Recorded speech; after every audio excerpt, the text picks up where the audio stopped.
Okay, Shabbat Shalom. Shabbat Shalom. Shalom. Okay, we are back. Continuing with our look at the triennial Torah portion. We, this week, we're going to be looking at Leviticus chapter 15. Leviticus chapter 15, where we'll be continuing on with kind of the theme of the last few weeks in terms of, looking at these scriptures in Leviticus, probably all the way back to verse chapter 9 or 10, dealing with uncleanness. And so we're able to see a clear picture of the way the Most High deals with making this distinction between cleanness and uncleanness. And then, of course, we are looking at and understanding how we can bring some practical application to these things for us today. Okay, so we're going to be dealing with over here when he has a discharge. When he has a discharge.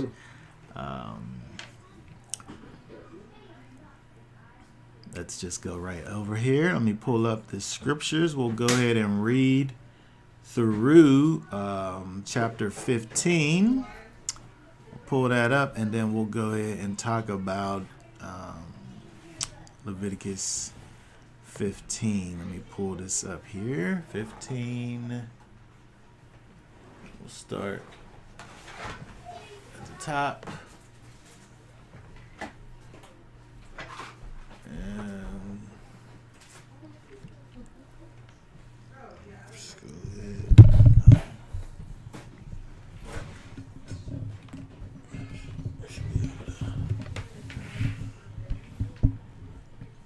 Go ahead. All right. Excuse me. Leviticus 15. And Yahweh spoke to Moshe and to Aaron, saying, Speak to the children of Israel, and say to them, when any man has a discharge from his flesh, his discharge is unclean.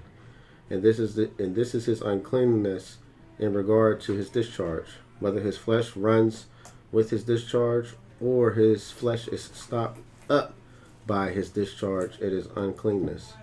Any bed becomes unclean on which he who has the discharge lies, and any object on which he sits becomes unclean. And anyone who touches his bed has to wash his garments, and shall bathe in water, and shall be unclean until evening. And he who sits on any object on which he who has the discharge sat has to wash his garments, and shall bathe in water, and be unclean until evening. And he who touches the flesh of him who has the discharge has to wash his garments, and shall bathe in water, and is unclean until evening. And when he who has the discharge spits on him who is clean, he shall wash his garments, and shall bathe in water, and shall be unclean until evening. Any saddle on which he who has the discharge rides becomes unclean. And whoever touches any of that which was under him that is unclean is unclean until evening. And he who is carrying them up has to wash his garments, and shall bathe in water, and be unclean until evening. Anyone who has whom he has the discharge touches without rinsing his hands in water shall wash his garments and bathe in water, and be unclean until evening. And the earthen vessel which he who has the discharge touches has to be broken, and every wooden vessel has to be rinsed in water. And when he who has the discharge is cleansed of his discharge, then he shall count for himself 7 days for his cleansing, and shall wash his garments, and shall bathe his flesh in running water, and be clean. And on the 8th day, he who takes for himself 2 turtle doves or 2 young pigeons, and shall come before Yahweh to the door of the tent of appointment, and shall give them to the priest, and the priest shall prepare them. The one is a sin offering, and the other is an ascending offering. And the priest shall make atonement for him before Yahweh because of his discharge. And when a man has an emission of semen, then he shall wash all his flesh in water, and be unclean until evening. And any garment or any leather in which there is semen shall also be washed with water, and be unclean until evening. And when a woman lies with a man, and there is an emission of semen, they both shall bathe in water, and be unclean until evening. And when the woman has a discharge, and the discharge from her own flesh is blood, she has to be in her separation for 7 days.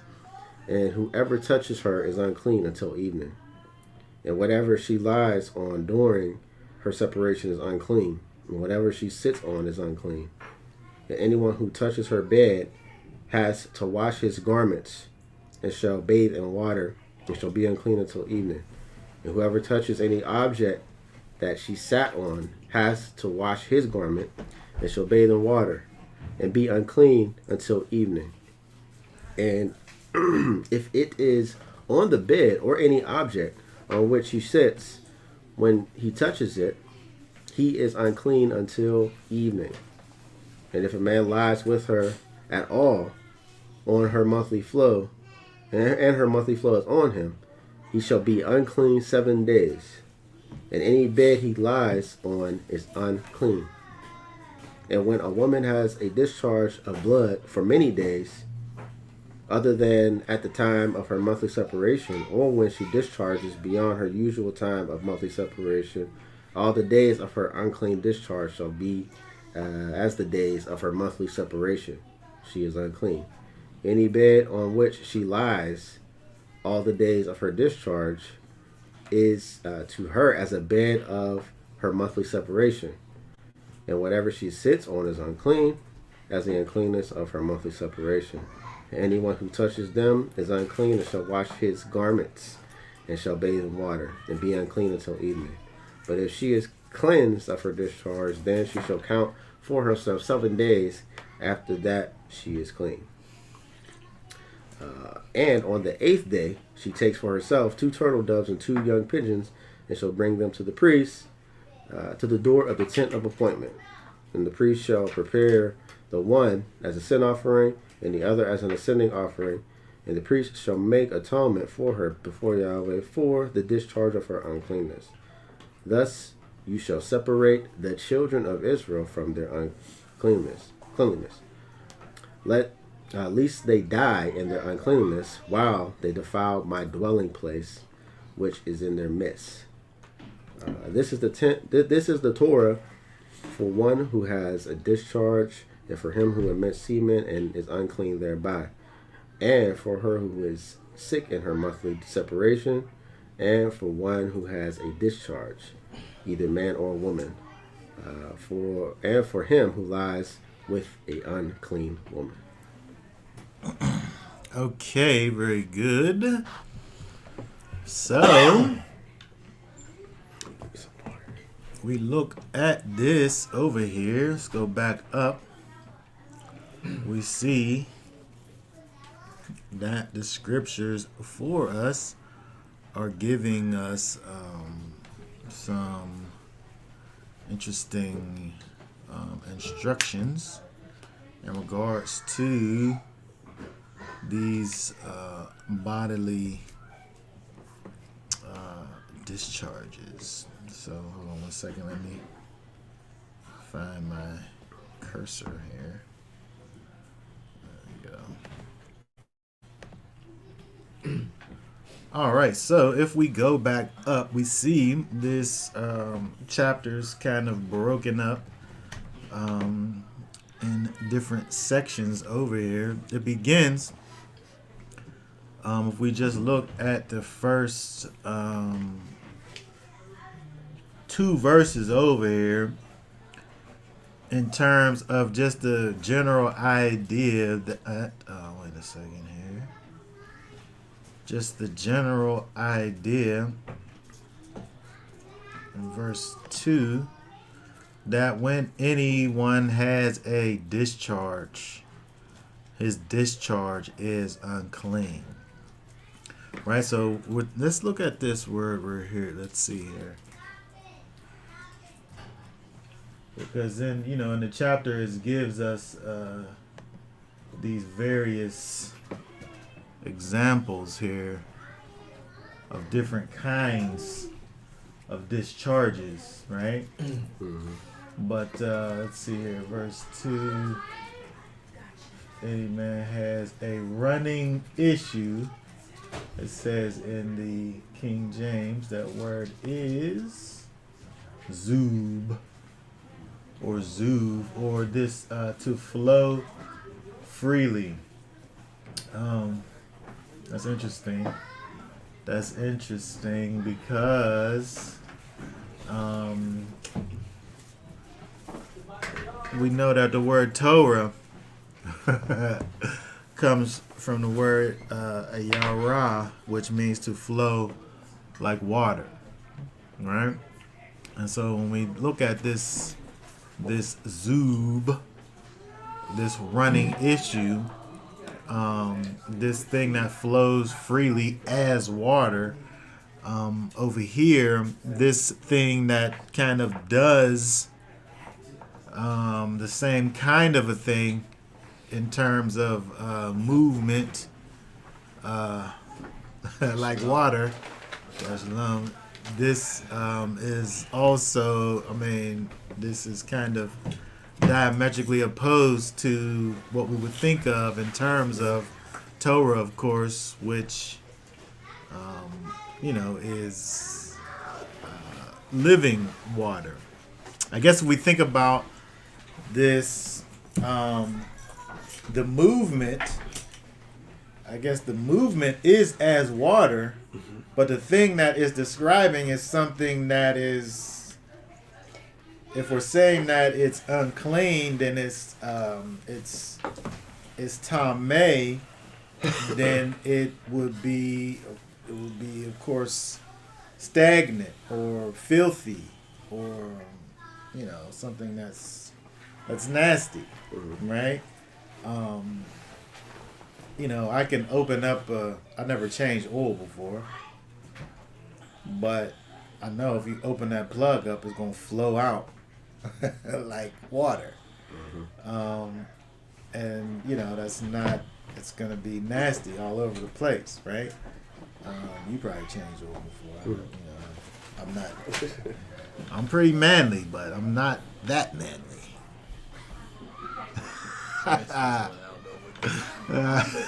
Changing oil.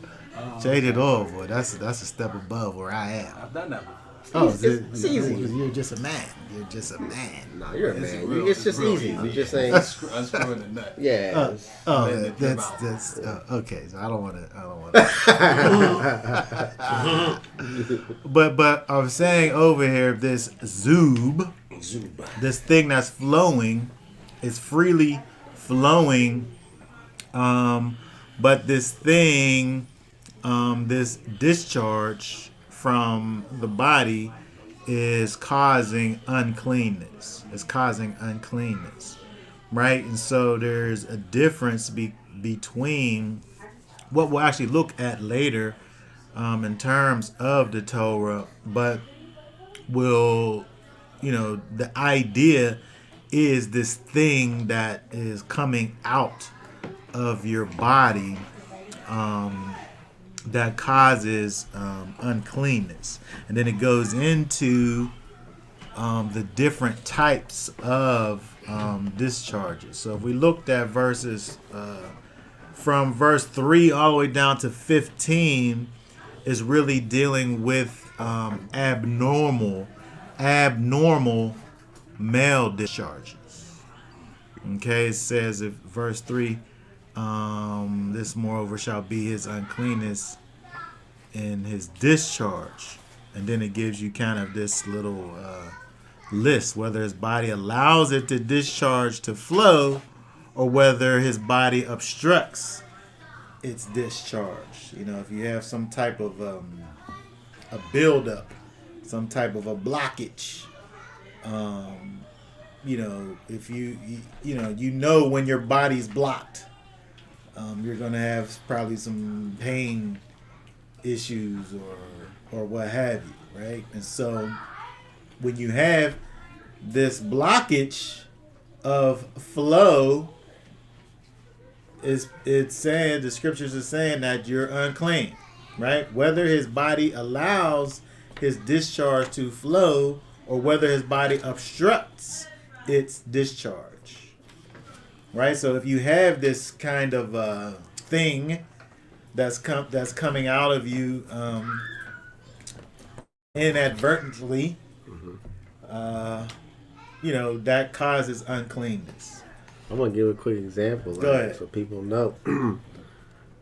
A scab, or any kind of fleshly wound, and it starts to heal up. So if it gets infected, pus will come out. Yeah. Different things. I'm associating this when I look at it. It's like bacteria.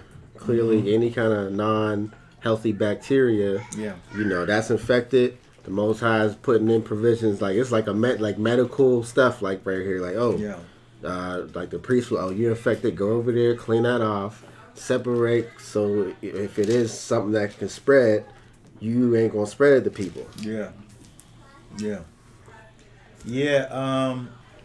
Definitely you could think about that, because when when you have some type of wound, right, and your body naturally creates these juices, right? These healing liquids.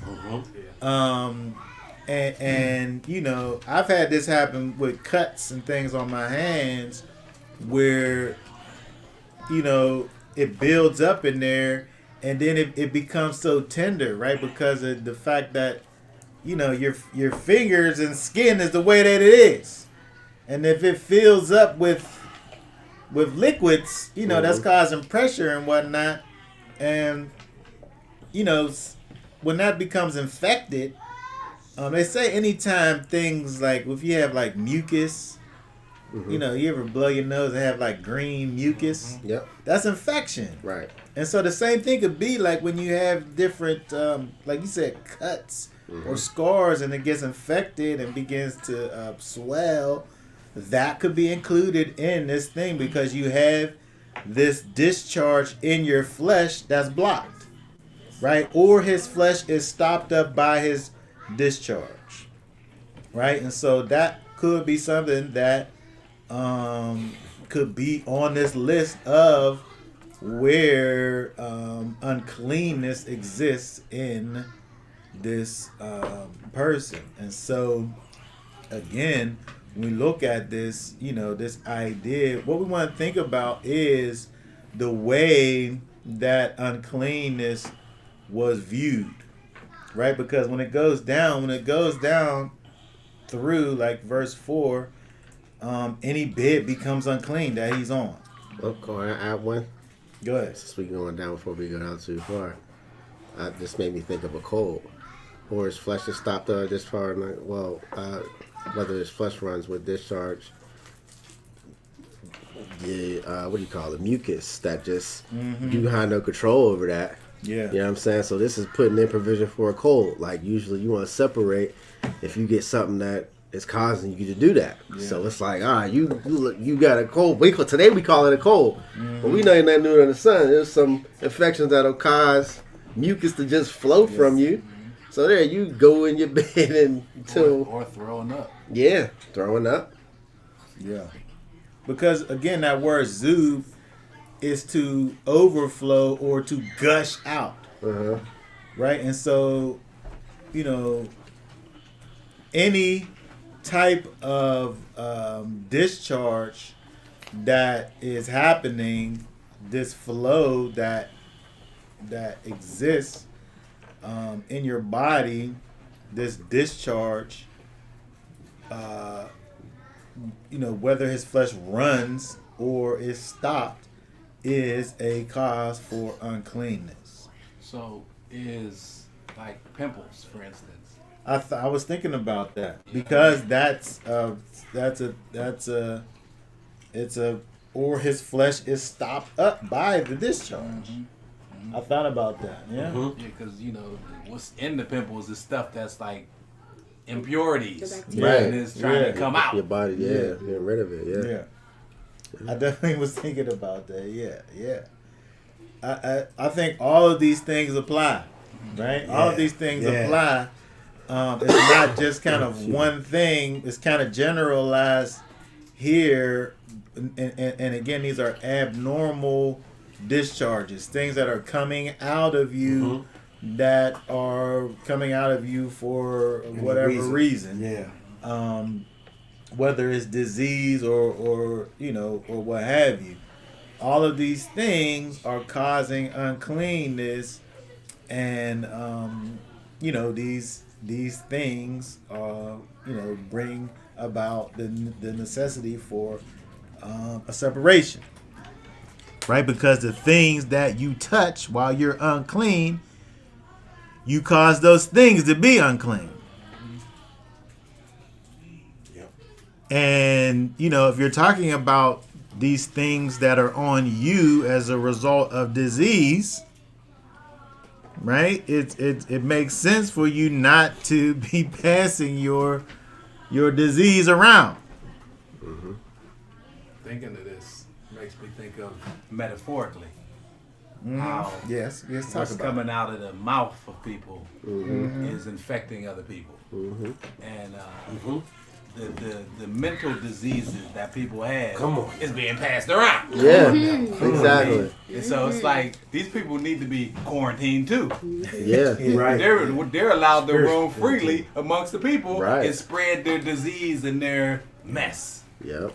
Yeah, when we think about this kind of from a spiritual standpoint, and again bringing practical application to this, understanding the distinction that the Most High creates between cleanness and uncleanness. Here we have the picture, with the physical uncleanness and the impurities and things that exist, and the separation that the Most High wants to create.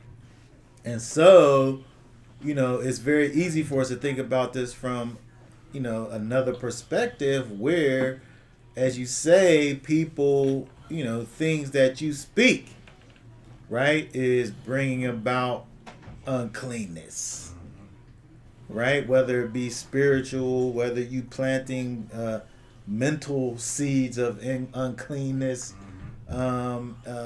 things that are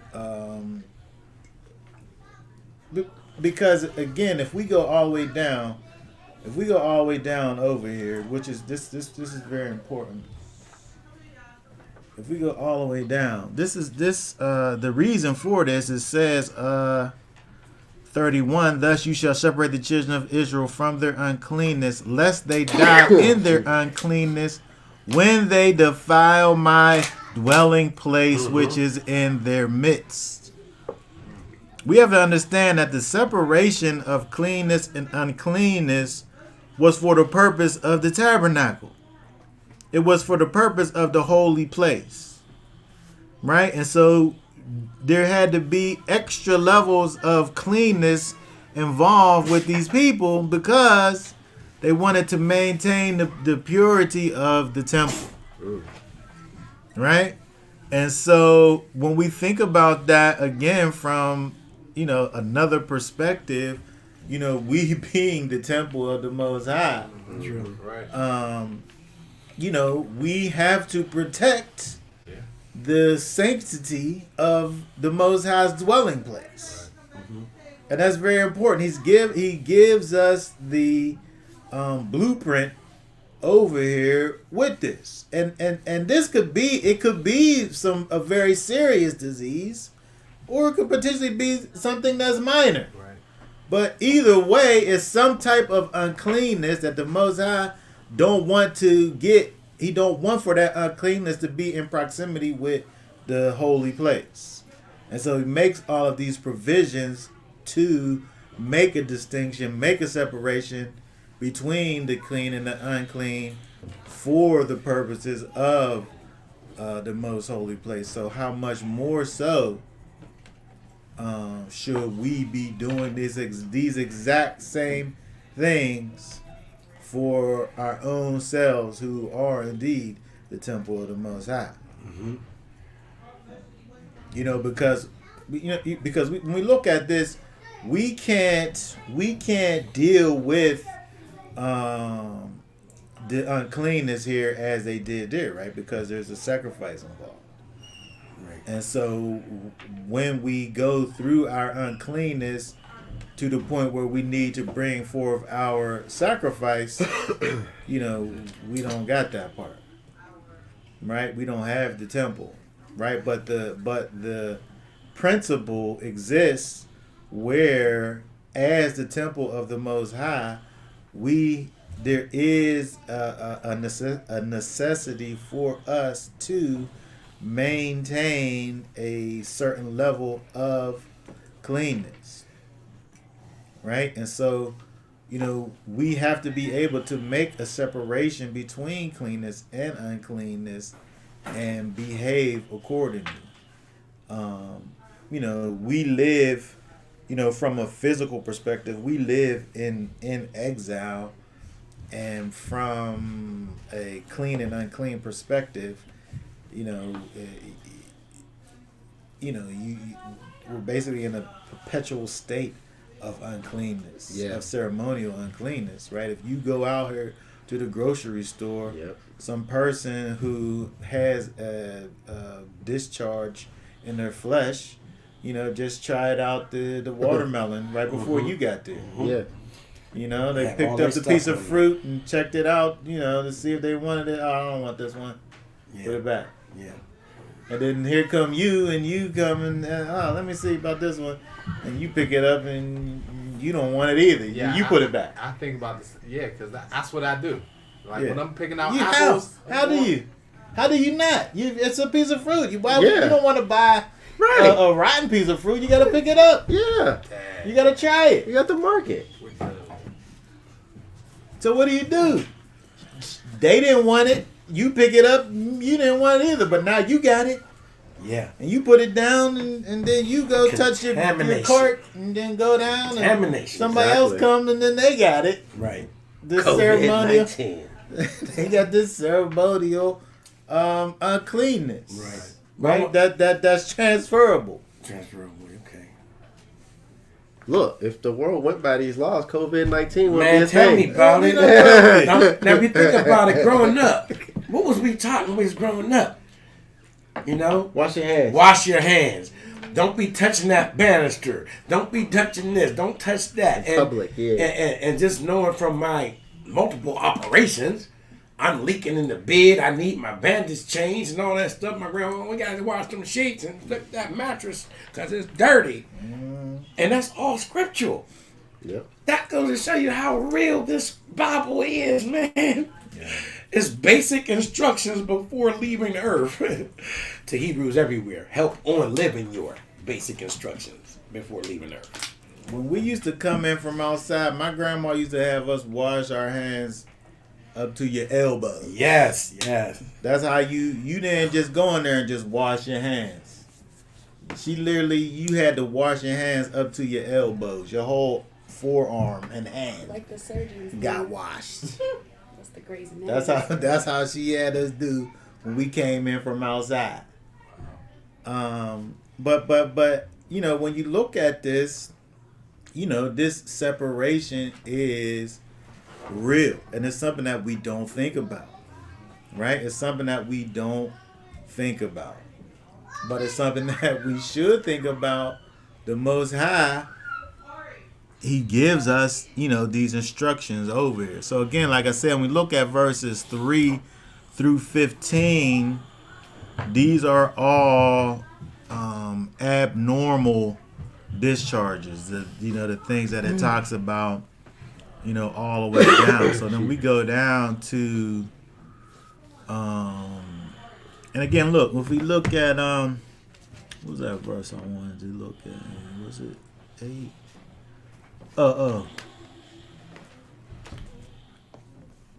When he who has the discharge spits on him who is clean. Mm-hmm.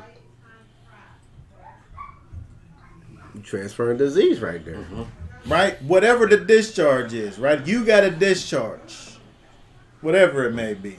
It could be a discharge in your arm. Mm-hmm. But you're unclean and you spit on somebody who is clean, you made them unclean. Yep. Like that's how sensitive the clean and uncleanness is.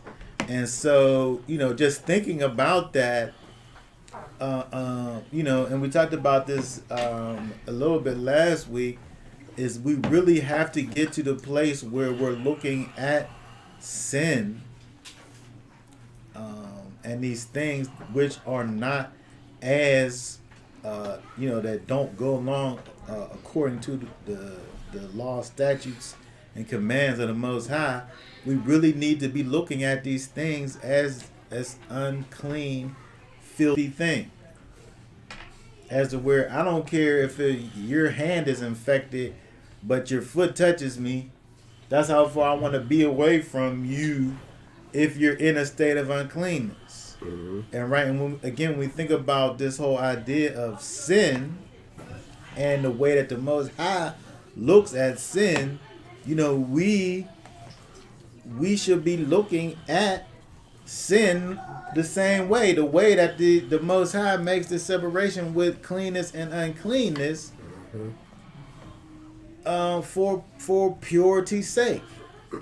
Because again, if we think about it from a mental perspective, from a spiritual perspective, you might be doing this maybe potentially kind of a suspect thing, right? Well, it's not really so bad. It's just like a kind of a little bit bad, right? But I look at your little bit bad, and it might give me a reason, excuse to do the same, or maybe just a little bit worse, right? Based on my proximity with you. Oh, look, he's over here doing this or that. I could be able to do this or that. Exactly. Right? Just because I'm seeing what somebody else is doing. Yep. My close proximity to somebody else's uncleanness is going to cause uncleanness within myself. Right? It's a principle. Right? Because again, if we think about literally speaking, this whole place is unclean, right? Yeah. But we have to be able to understand the principle behind it, the fact that the Most High wants for there to be a separation between clean and unclean, right? And so we have to be able to think about the principle over here involved. We can't just be around a bunch of people who's unclean. who's unclean. Yeah. Right? I mean, set yourself apart.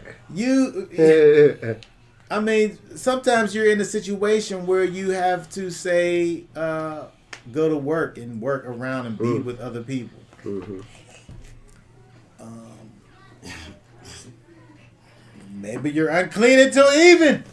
Yeah. Come home and wash your clothes and wash your body and just be unclean until even. Yeah. You know what I mean? Sometimes, conversations that are had with certain people don't need to go beyond that place. Right. Because you bringing with you this uncleanness exactly from where you was at. Mm-hmm. Right? There's so many different levels we could look at this in terms of being, like, the way that it talks, sometimes you're in a situation where you don't have a choice but to be where uncleanness is. Mm-hmm. But deal with the uncleanness. Don't just spread it all around. Exactly. So going back to your, point where you were talking about, one person doing one thing and then another person saying, well, he did that. I'm going to go a little bit further. Yeah. So there's a whole strategic plan that the wicked put into play to bring us to the day we are today. So in increments, they introduce wickedness. And so each generation got more wicked than the next. Yeah. Like the things that are going on today, back in the 50s and 60s, man, it would be unheard of. They'd be like, what planet are we on? Exactly. Right? Yeah. But so what they did is, a guy named Aleister Crowley, he said, go after the children. Right. He said, don't worry about the old people, go after the children. Yep. And so they introduced wickedness to the children, and each generation of children got worse and worse. And if you think about just the evolution of hip hop, how it went from, this fun thing, braggadocious, to killing and drugs and all kind of sexual immorality. Yeah. Right. Yeah. And so, thinking about that, again, this is something that really can, we could think about in many different ways, right? Because again, we're thinking about the principle of it, the principle of cleanness and uncleanness and making a separation. When you think about music, when you think about music and what it does, it's really similar to, I watched, it's interesting that they make these little kids shows be so musical. And I saw they did this study where there's a place that your mind gets to where it just really just opens up and things just go in it. Yeah, freely just flow. It just flow into it. Yep. Right, and you really do. You go physically watch these kids just be in a trance. Yeah. And information is just pouring into their brains. Right.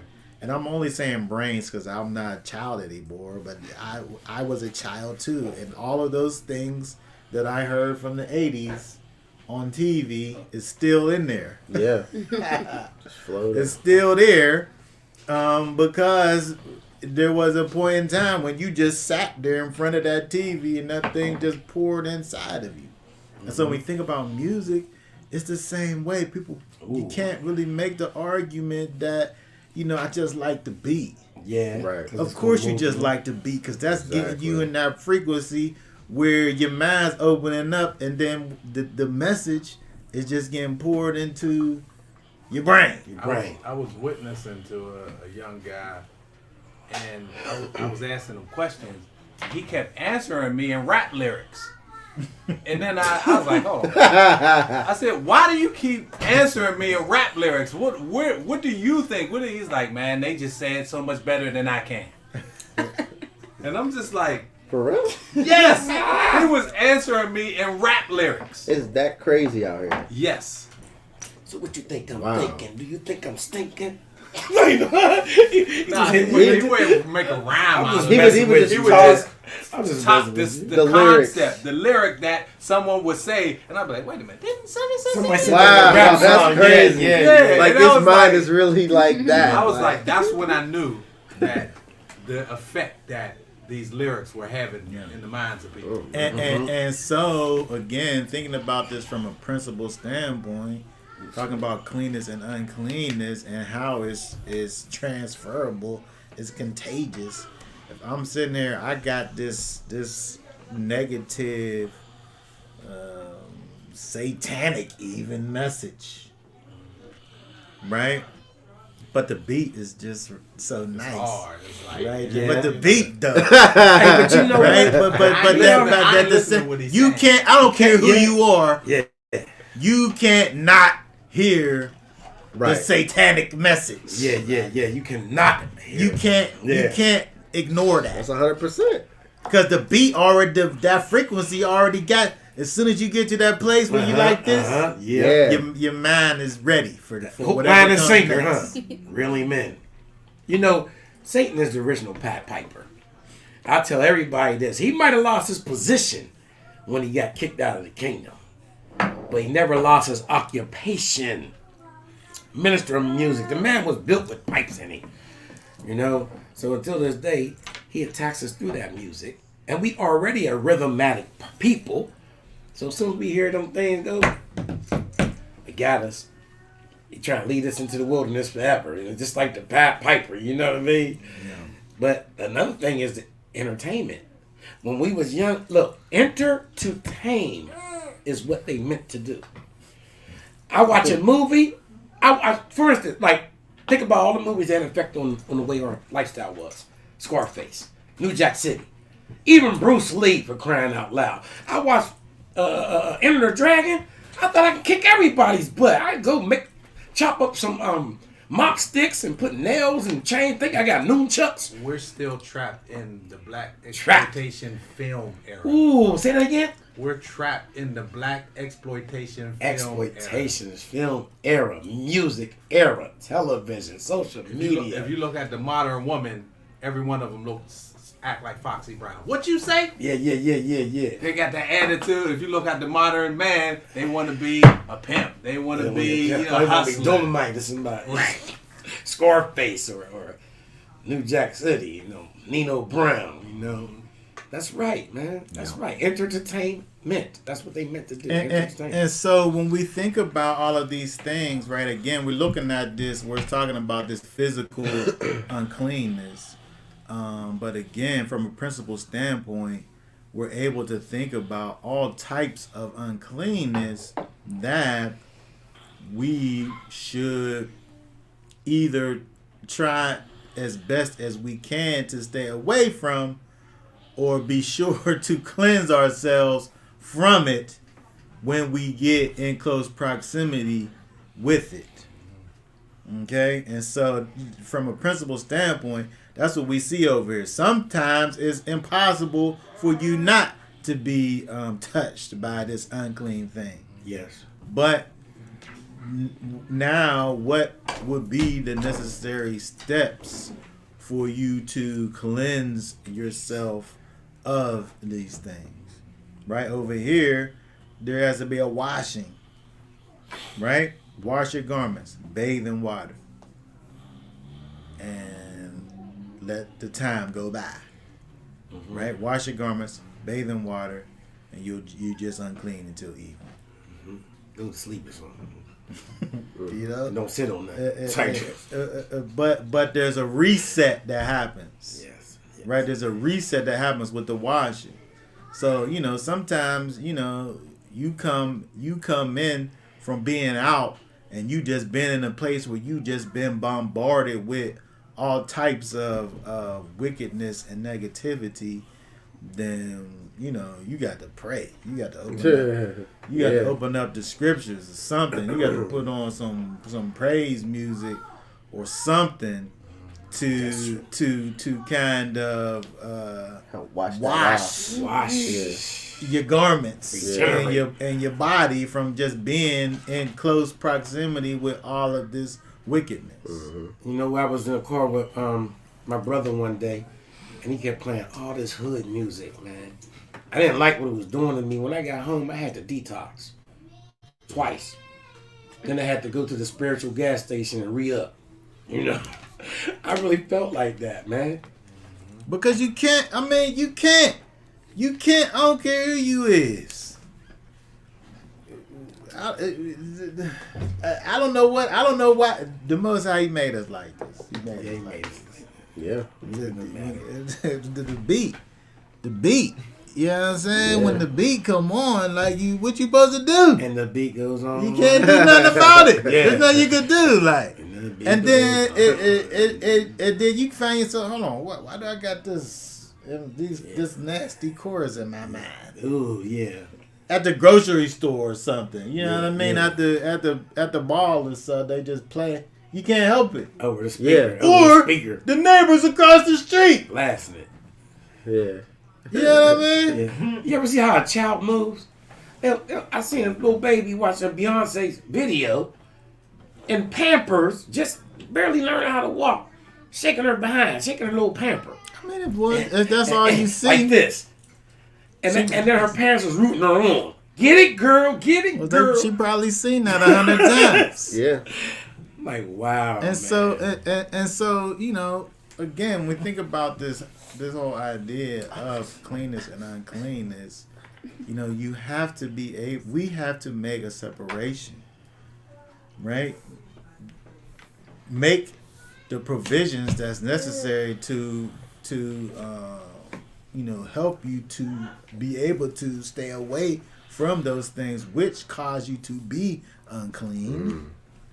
But in the situation where you happen to, become unclean, deal with the uncleanness. That's the example that we see, right? And so again, we look at 3 through 15. We see that that was a abnormal discharge, some type of disease, something is wrong. You go down to 16. You go down to verse 16 and 17. It says, when a man has an emission of semen,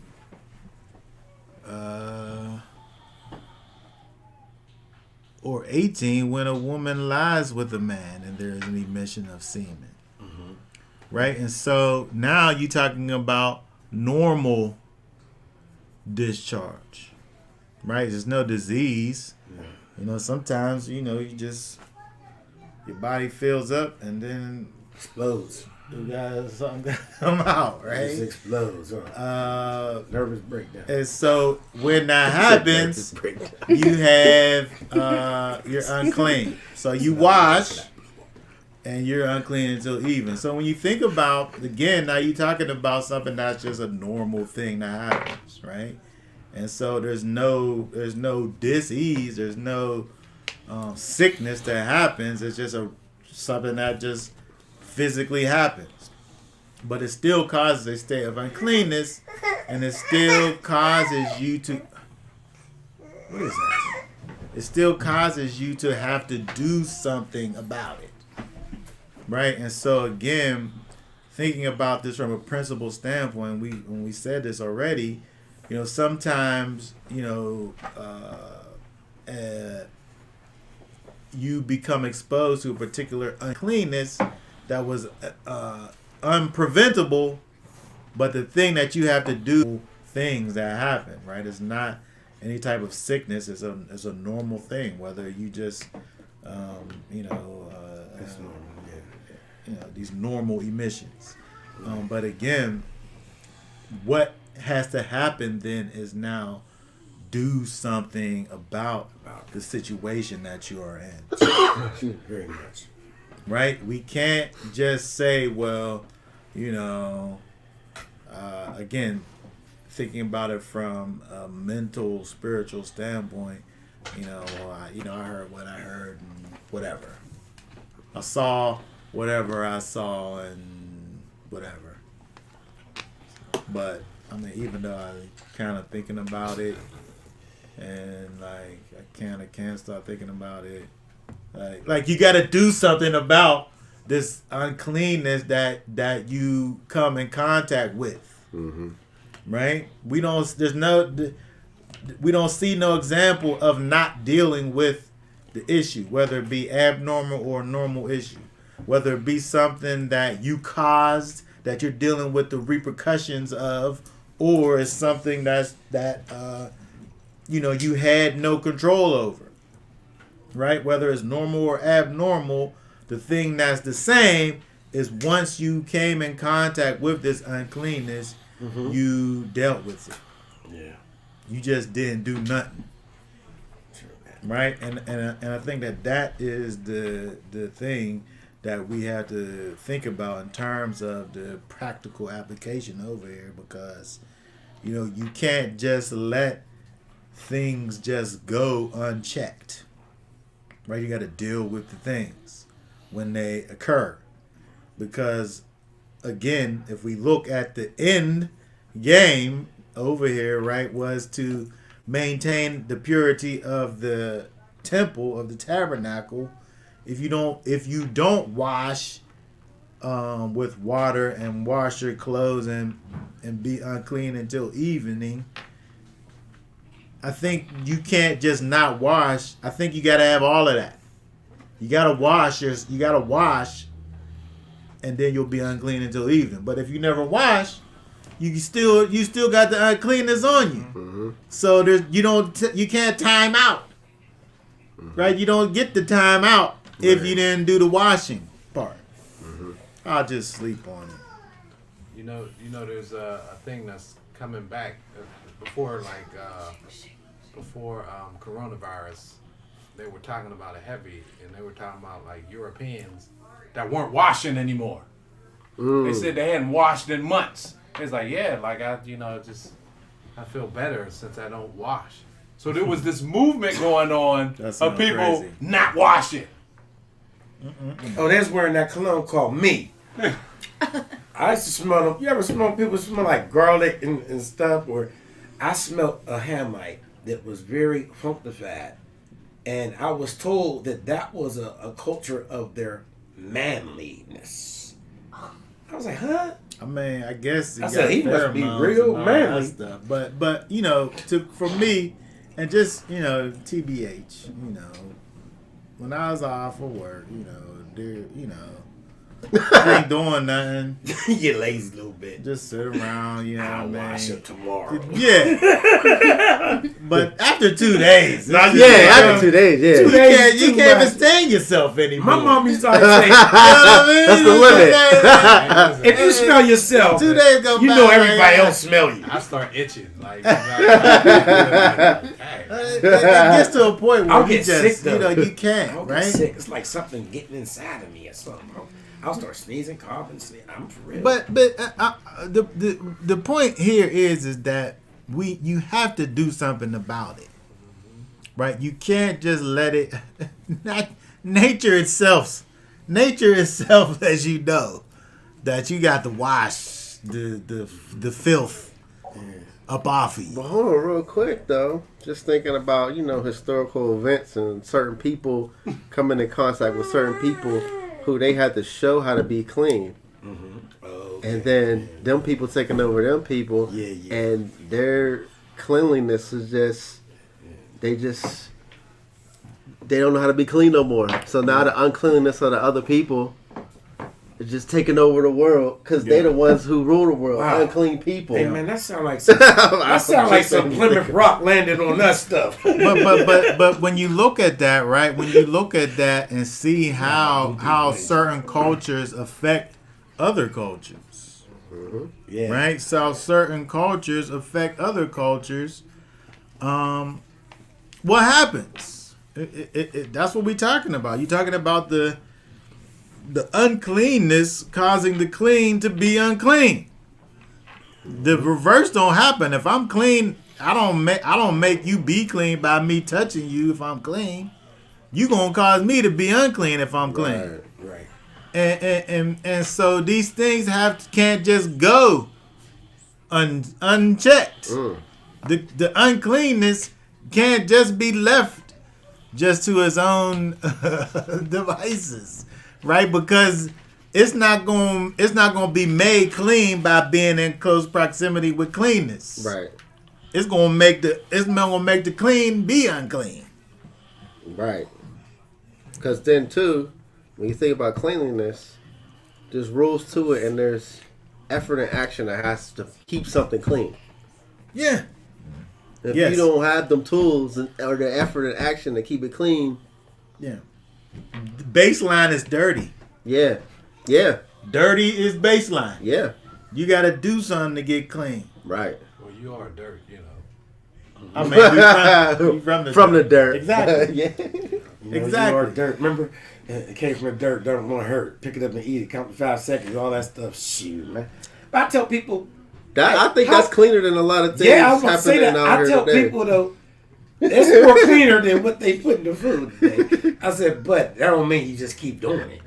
Right. Also, I'll be like, how long you let your car get, you don't wash your car. You're going to spend a couple weeks, a couple days not washing your car. And get collecting all the dirt, grimy dust, all that stuff. That's our body. Oh, there is another movement as well where people are saying like we're too clean. Like, Yeah. instead of washing your food off, let it be a little dirty. It builds up your immune system. Yeah. Okay. Introduce yourself to new germs. Right. Yeah, I seen that. They got Mess. All that. They got Mess. Yeah. I mean, you sit up here and see the way that the old mothers used to wash vegetables and stuff like Yeah, I that. used It's to just wash them real, like it get to be real intense. Yeah. Yeah, She used to make me scrub. She used to make me scrub them with my hand. Put them, immerse them in the water and rub them hard. It Rub wasn't them just hard. like you Like, watch this that is work, stuff. man. I didn't know you gotta work like this just to chop some daggone onions and tomatoes. Dang. You have to work. All right, so when we look at this, right, we go over there and we go from, let's see, down to 18 again is just normal discharge from the man, basically, and then from 19 to 24 you have normal female discharge, right? Just a normal female discharge or normal cycle that she has, every month, right? And the same thing, there's a separation. You have that separation. You you wash, at the end of that period of separation. We look at this this pattern that exists in terms of having this unclean time period happening and the washing that comes as a result of it. And so again, thinking about from a principle standpoint where we have to be proactive in terms of returning to a state of cleanness, right? The scriptures give us an example of a proactivity back to the state of cleanness, right? And so again, not to say that there's no such thing as clean and unclean anymore, Right. because there obviously is. Right. It didn't magically disappear when there's no temple, but we see that the scriptures give us reason to have certain separations, especially in terms of marital separations. And we see over here with this normal female discharge. Now we have the abnormal female discharge in 25 through 30, where this thing goes for many days, right? If the woman has a discharge of her blood for many days, right, it's normal to have just a 7-day situation, but for it to go longer than that is abnormal, right? And so now you have this abnormal situation where you still have this period of separation that, of course, is extended, throughout the life of the discharge. But again, you have the same type of things where it says like 26, any bed on which she lies all the days is unclean, right? like her uncleanness at that time. Whoever touches them, the things that have become unclean from the unclean woman, becomes unclean, and then they have to wash, of course, and bathe in water and be clean until even. And so,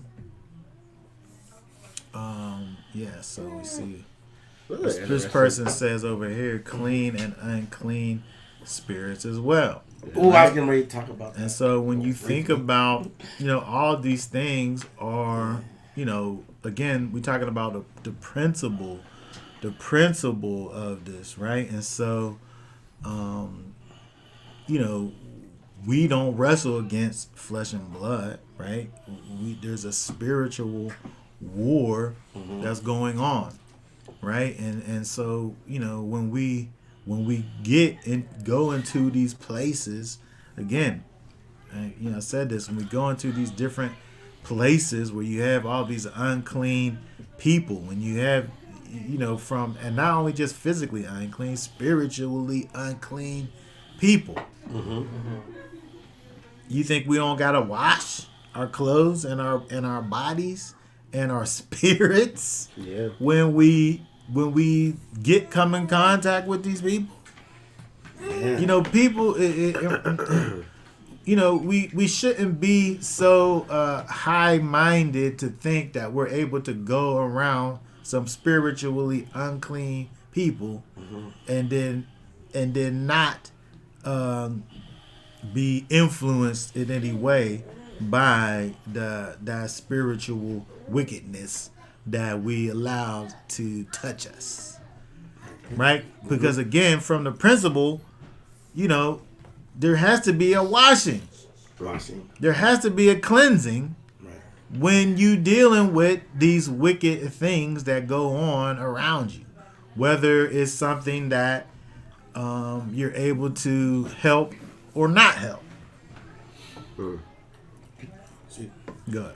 When this was a while back when I was doing little mini seminars down the way at Duquesne, and I was explaining to them about spiritual cleansing.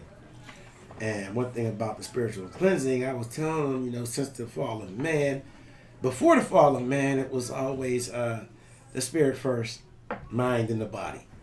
But after the fall of man, as we know today, is body and soul, or body, soul, and spirit. So the flesh was put before the spirit.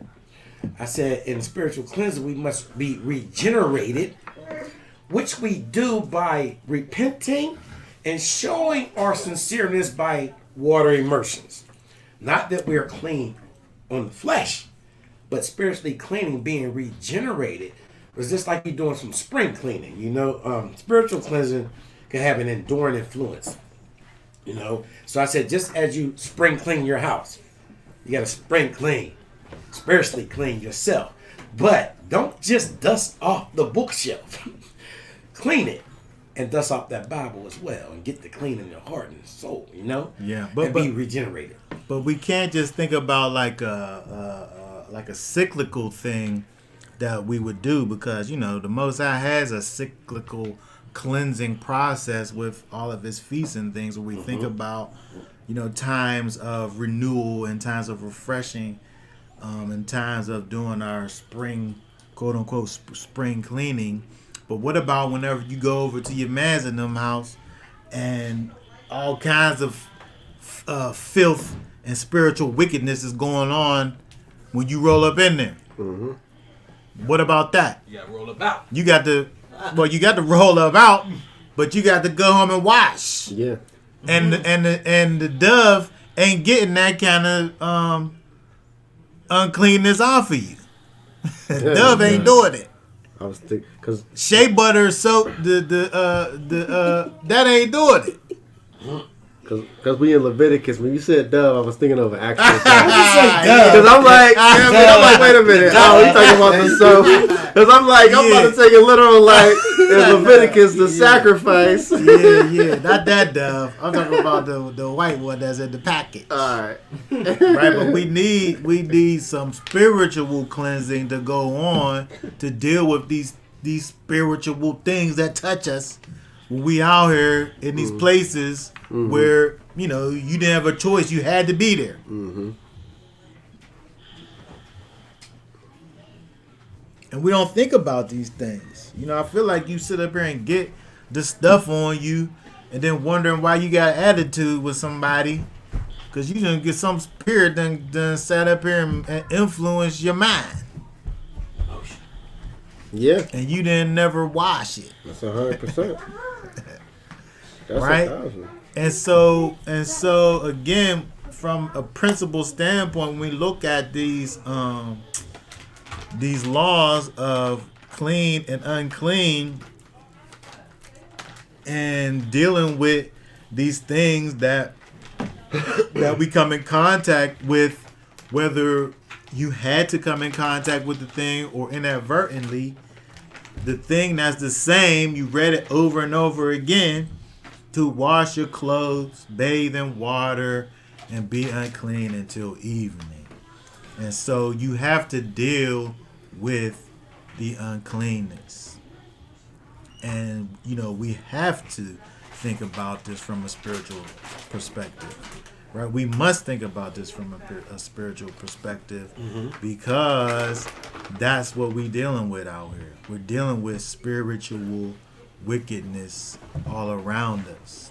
And we can't think that because of the fact that we have the Master Yeshua living on the inside of us, that we can't still have some wicked influence, you know, come into our situation. Right? We must wash our bodies, our spiritual minds, you know, things that we sit up here and watch. Right? Some of the stuff we sometimes be watching, we don't got no business watching. And then after we watch it, you gotta wash yourself after you watch some of this stuff. Sometimes it leads to a little slip. But the only way to get to that is because you didn't never watch. You didn't never dealt with it. Right. You didn't never deal with the fact that you touched this uncleanness. You ever take a bath, right? And you know how you get I took a bath. the dirt. I mean, hey, now you know from my unwanted vacation, wasn't doing that. So the other day, I'm in the tub. I put some rocks out there in Epsom. So I'm sitting there and I'm looking at the water like, what the heck? And it dawned on me how long it's been since I sat in the tub. All the quick showers and stuff, especially up the way at Camp Hill. You know, shower on, you know, soap on, soap off, that bull crap. And I'm sitting there relaxing, felt real good. But it started messing with my mind when I had to get up out of the water. And I'm like thinking that the film is clinging to my legs or something. So I said, man, forget this. And I drained the water and took a shower. Yeah, that's what you gotta do. You gotta do that. I said, man, it's better this way anyway. You have to. So I just realized that from now on, when I soak in the tub, I'll just, before I get out, I'm in there anyway. I might as well rinse from the head to the toe with the shower. Yeah. You know? Yeah, you got to wash that stuff up off you. And so, but that's a spiritual lesson, though, right? That's what chapter 15. What chapter we on? That's what chapter 15 of Leviticus is teaching us, right? That we got to wash this stuff up off of us. You know, sometimes you're gonna come in contact with things that you don't have no control over. And again, we're talking about this from a spiritual perspective. You must wash yourself, right? You got to consult with the Father.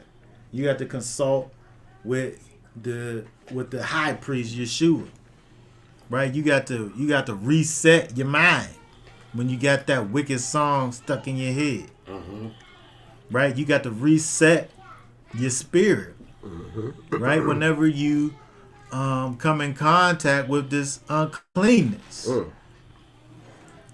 Because sometimes you can't help but come in contact with the uncleanness.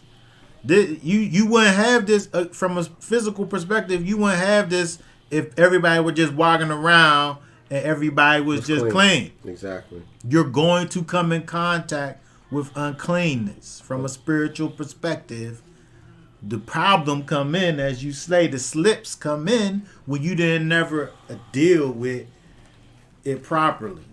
And we got the blueprint right over here. When you come in contact with uncleanness, whether we saying physical or spiritual or mental, Yep. you got to wash. You got to cleanse. You got to be cleansed of that filth that you came in close proximity with, or else it's going to influence you in a way that you don't want to be influenced. From a physical perspective, if you didn't never deal with it, you passed it on, right? Yeah. So what's the difference? You get this spiritual uncleanness on you. You never dealt with it. You pass it on. Right. That's just what's going to happen. Won't even got to think about it. That's what's going to happen. Here's a question about Hania Brown. Does this fall under the banner of stewardship? Yeah, Cleanliness, yeah, that's what I maintenance. have over Hermione. Yeah, Hermione. I'm not sure what he's asking over here, but Hermione. when I would say, I think, I'm saying that we are the temple of the Most High. Mm-hmm. And we have the picture of, and all of this is for the maintaining the purity of the tabernacle. If you're the tabernacle of the Most High, then you have to ensure that your purity, your cleanness is maintained. That's good. And that's what we talk about, maintaining Mm-hmm. the cleanliness, the purity of the temple. You are the temple of Elohim. That's what it says, right? Mm-hmm. And so, we can't think that, we got these impenetrable suits on us where we just able to just go around and not be influenced, touched by these things that are against us. Mm-hmm. Yeah. It's going to happen. And so when it does happen, then you do this over here, right? Mm-hmm. Washing with the water of the word. The word. Exactly. Right? When you get that word up in you, right, you reverse the things that are against you. Right. But if you don't never deal with the things that you out here touching and experiencing in this world, you just carrying it around with you. That's right. Yeah, because they talked about a dude talking about stewardship. What's it called again? Yeah. Yeah, The stewardship part of yes, it is. Well, yeah, because the stewardship, it should be it's the spirit of Yeshua. That's when you read the word. The stewardship, basically is directing you. Like, so, what did he do? The flip your noodle part is all this unclean stuff that we read about. People came to him, and they was instantly healed, and he was able to be in the presence of uncleanness, Yeah. and it was healed. Right. It was taken away immediately. Yeah, that's what he do. It wasn't no separation, and it didn't make him unclean. And you know what? I agree Yeah. with Elder Yeah. Elder Martha. I agree with that because even when I was in Penn State Reverse, I kept myself immaculate. They put this pig pen in my cell, but I was still patient and compassionate and was showing my actions by what I was doing. And I praise y'all, he picked up on it, and it rubbed off. So he ended up moving out of the cell, and he had the same problem because he started keeping his stuff clean. So you never know. Being a good steward can have an effect on all others around us, because only a good steward would know how to conduct themselves spiritually. So that is being clean. Now, you ever hear the cliche, cleanliness is next to godliness? Mm-hmm. Man, look here, there's some truth to that. You ever clean your house and you can relax? Clean your bedroom, you can sleep comfortable. Mm-hmm. When you clean your behind, you feel good about yourself. Mm-hmm. But when you don't, you feel disgusted, and it make you snap out on everybody. They say you ain't yourself when you're hungry, man. You ain't yourself when you're dirty, too. You feel me? Yeah. And, and so again, we thinking about this from a spiritual standpoint. the things cross over. Mm-hmm. Okay, it crosses over. Anything that we could think about, the same thing is going to be true from a spiritual perspective. Okay? That's right. And so again, if we go down to verse 31, re-emphasizing the fact that this was about the dwelling place, right? The people, it was necessary for Israel to be a place that was clean and orderly for the purposes of the dwelling place. And so, what you gonna say? Well, there ain't no dwelling place, so I don't got to think about this no more. Yeah, but they don't realize that they the dwelling place. That's important, right? That's the part. and so, that's something that I think more emphasis needs to be put on, because the things that we listen to, the things that we watch, the people that we be around, right? The influences, the people that we emulate, right? And watch with how too, because a lot of people, in their life, in their lives, and how you gotta think about the things that you deliberately put yourself into too. Yeah, which is a problem now. That's a problem, because when we look at this over here, well, we see the normal uncleanness that occurs based on like marital relations is deliberate, but it's not something that is like out of order. Mm-hmm. Now, when we sit up here and think about kind of the idea of maintaining a state of cleanness, and say we know that say for instance, cousin Johnny, they be over there at cousin Johnny's house, and they be doing all kinds of stuff over cousin Johnny's house. Smoking. And Every drinking. time I go over there, I come back smelling like beer and cigarettes and weed. Mm-hmm. Every time I go over cousin Johnny's house. Mm-hmm. But they be having such a good time over there. I'm just gonna go. We having some good fellowship. They be having some good. I'm just gonna go ahead over there and hang out with cousin Johnny Cousin Johnny. and I'm just gonna. I ain't gonna let them sit up here. They be meditating on the word too. I guess that's just a trade-off, right? The Daydream. trade-off is whenever I come back, I smell like beer and cigarettes and weed. Yeah. That's the difference, right? And so when we think about this over here, the example that we have, where I'm saying that the marital thing, we could throw that out.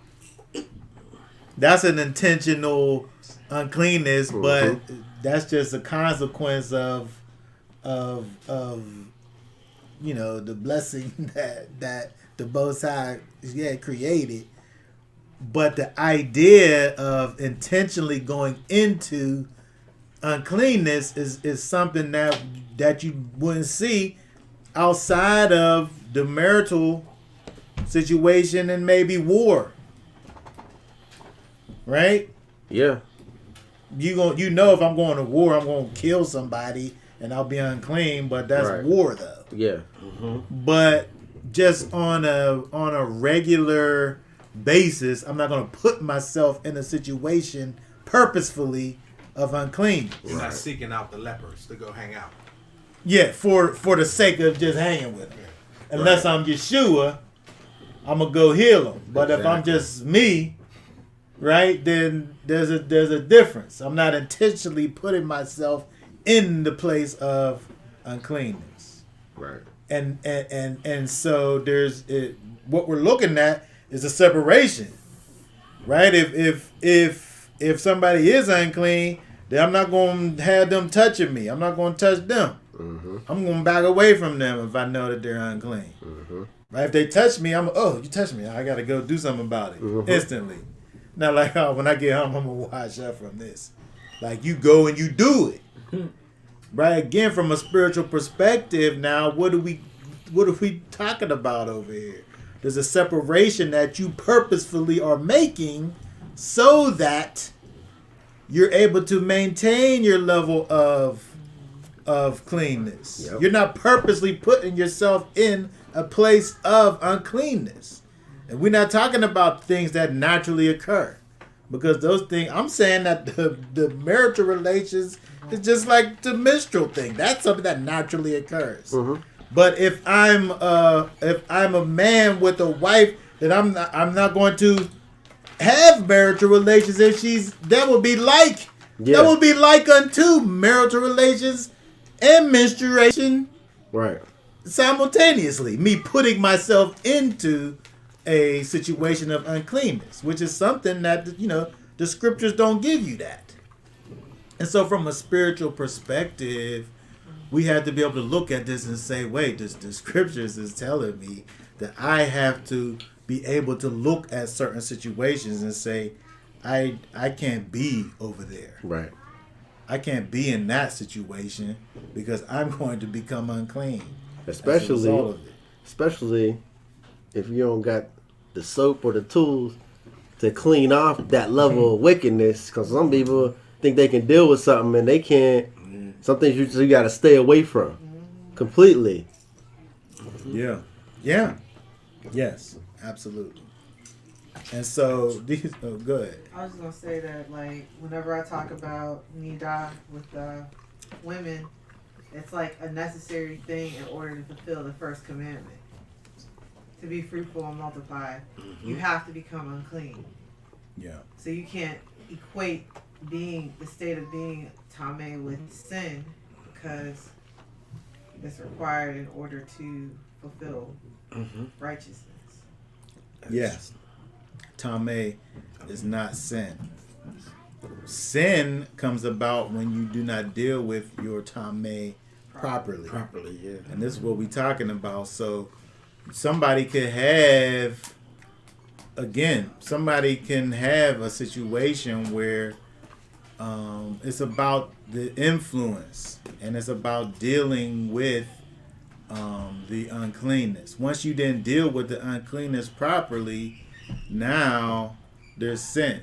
Like Elder Chris brought up the fact of having these slip-ups, right? For you to go somewhere and for you to see something, it's not sinful for you to go and see something that's inappropriate, say.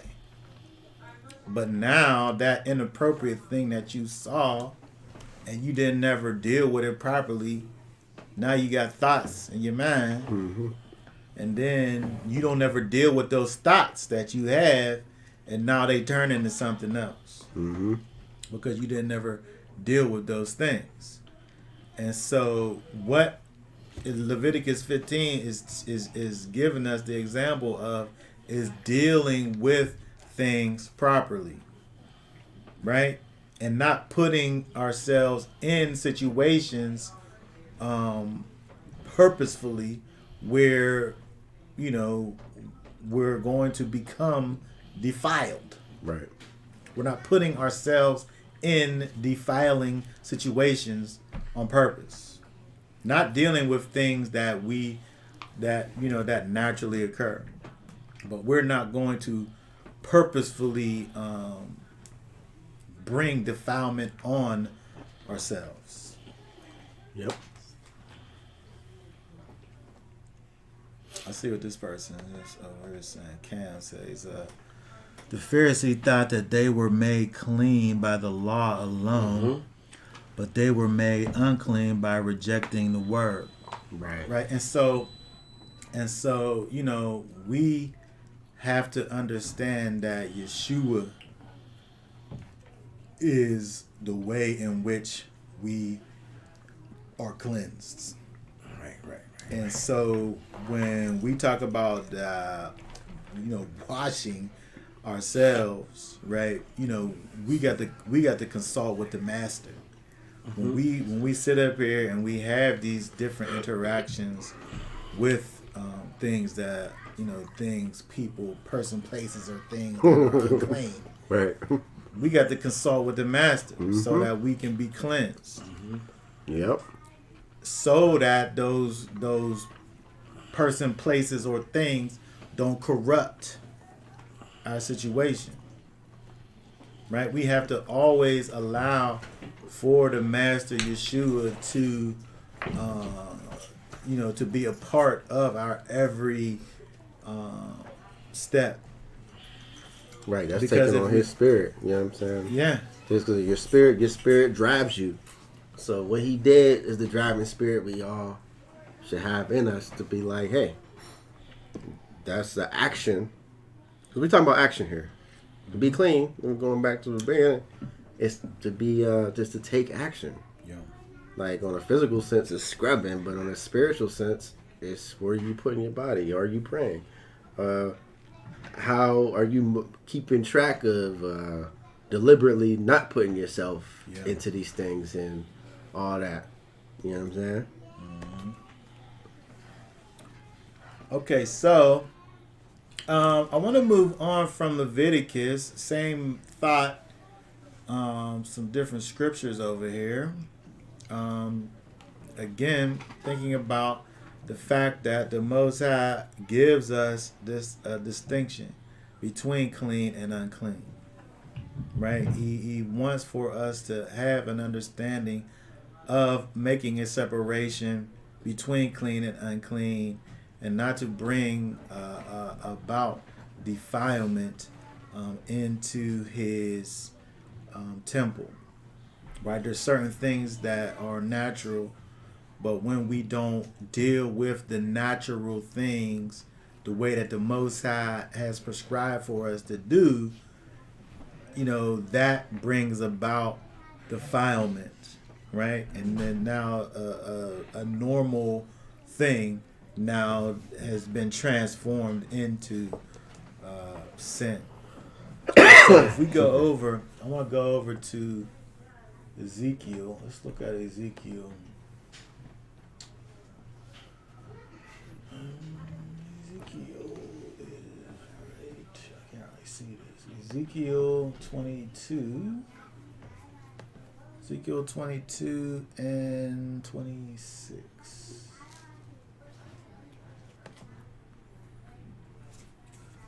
What's that say right there? Her priests have done violence to my teaching, and they profane my set apart matters. They have not distinguished between the set apart and the profane, nor have they made known the difference between the unclean and the clean. And they have hidden their eyes from my Sabbaths, and I am profane in their midst. Okay, very good. So when we look over here, when we look at this verse,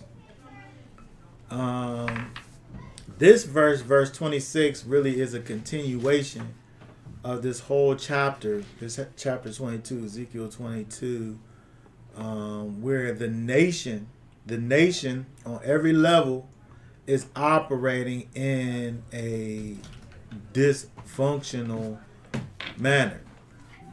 Actually being nice by saying dysfunctional, they're actually operating in gross iniquity, right?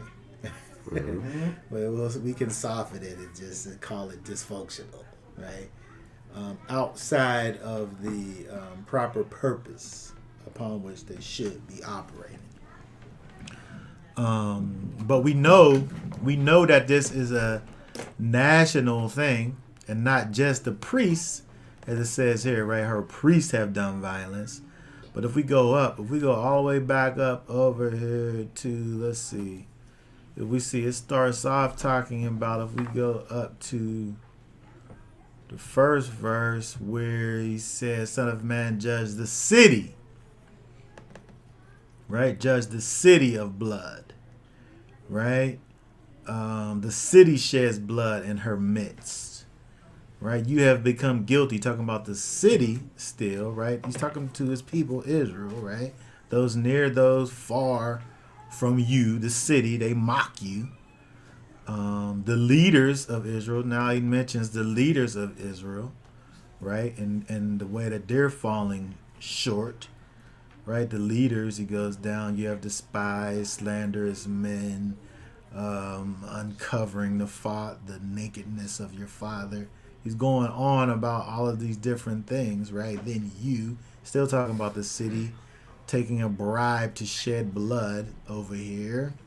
Let's see, go down. Scatter word, son of man. Verse 18, he says the house of Israel, right? Israel, the whole nation's cutting up, right? Go down, let's see here. We read what, 26, 25 says there's a conspiracy of her prophets, right? Then talked about the city, which is everybody, the house of Israel, which is everybody. The prophets, we read verse 26, he says the priests. 27, he's back to the leaders again, and it says prophets over here, right? So the whole nation is messed up, right? But we just want to concentrate on 26 specifically because it connects back to what we was already talking about with the idea of clean and unclean. And so when we see over here, let's see here, he says the priests have done violence to my teaching. That word here, the priests have violated. That word there is Hamas. Hamas, which is to be violent, maltreat. If we looked, let's see, to act wrongly or to be violent. This is what the people are doing in relation to my teaching or my law or Torah. Right? So the people are acting wrongly in relation to my statutes, right? The law, right? And so the Torah.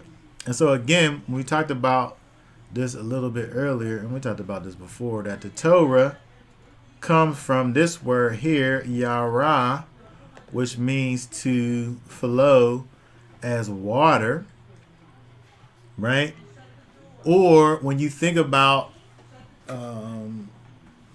water flows.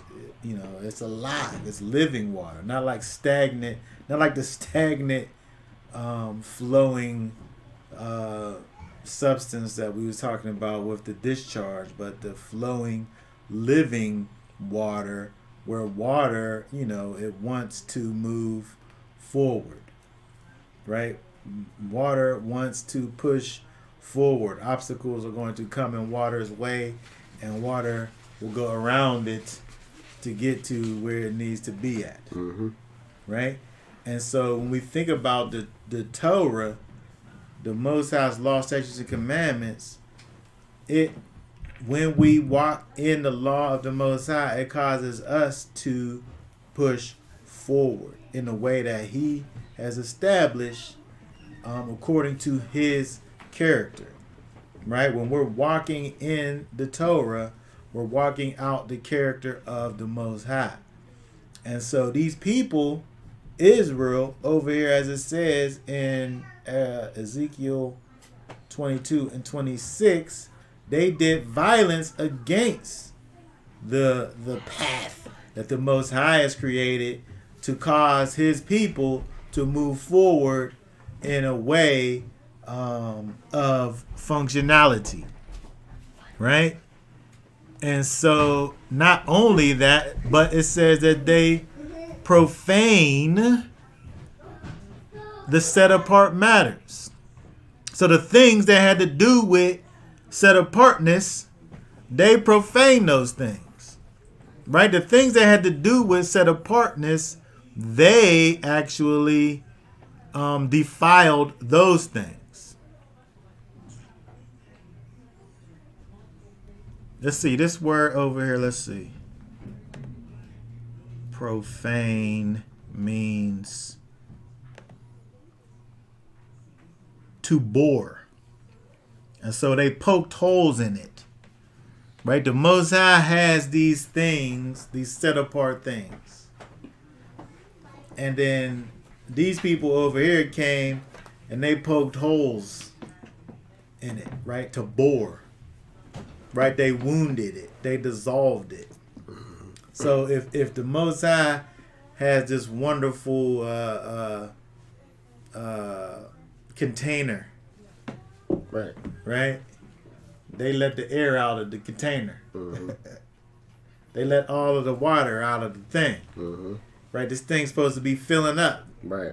But they poking holes in it and causing it to be weak. Mm-hmm. Mm. And these are the things and so the Most High's coming against the people because they're doing this, right? The thing that he made that's a strong thing, the priests specifically over here doing violence against his law, statutes, and commands and profaning it.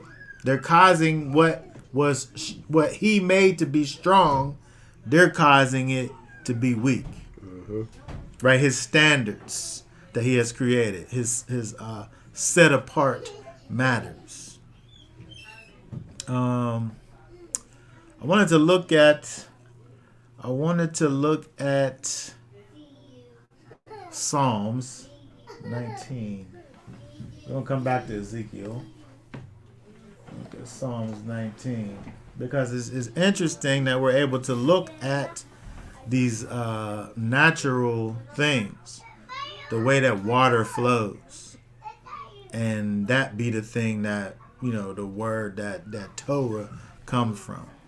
It's interesting when we look at Psalms, he kind of goes along with this thought process of things moving in a particular way in nature, helping us to understand the Most High's will and his ways.